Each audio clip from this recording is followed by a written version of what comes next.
Գիրակի 5 ապրիլ 2026 առավոտյան ժամը 11-ին Բաղդադի Նարեգի Սուրբ Աստվածին Մայրդաջարի զանքերու ղանչները ավետեցին Սուրբ Հարության տոնը։ Սուրբ Զատկվա արարողությունը գլխավորեց Բաղդադի հայգաթողի թեմի առաջնորդ Արիաբադիվ հայր Ներսես arczepiskopos Զաբարյան, առընթերագայությամբ Կերաբադիվ հայր Մովսես Վարդապետ Դոնանյանին եւ Տբրած 10 Բադարակի արարողության ներկային մեծ թիվով հավատացյալներ։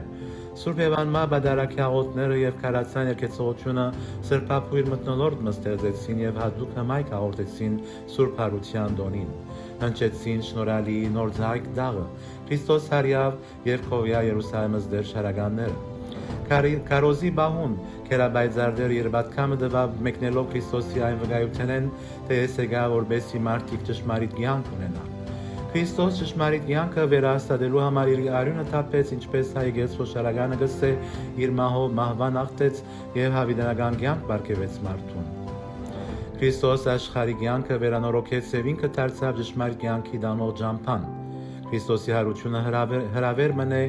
մեզի քարելու իր հարությամբ կնքված վերանորոգ կյանքի ջամփեն։ Եկեղեցական արարողության ավարտին Բադարակիչ Կերաբայձարը հոց բազմություն օրհնեց եւ տվավ մեր Տիրոջ ու Փրկչին հարության ավետիսը Քրիստոս հարյավ իմերելոց օրհնյալ է հարությունը Քրիստոսի եւ զատկական բարեմաղթություններ փոխանցեց։ Ուստի եկեղեցական թափորը ուղեցավ առաջնորդարանի դահլիճը, որտեղի ունեցավ Սուրբ Հարության տոնի դնորդների արարողությունը եւ հավուր բաճաճի հյուրասիրություն եւ հավատախաղ, ինչպես նաեւ շնորհավորություններ ու ընդունելություն տոնական չեր մթնոլորտի մեջ։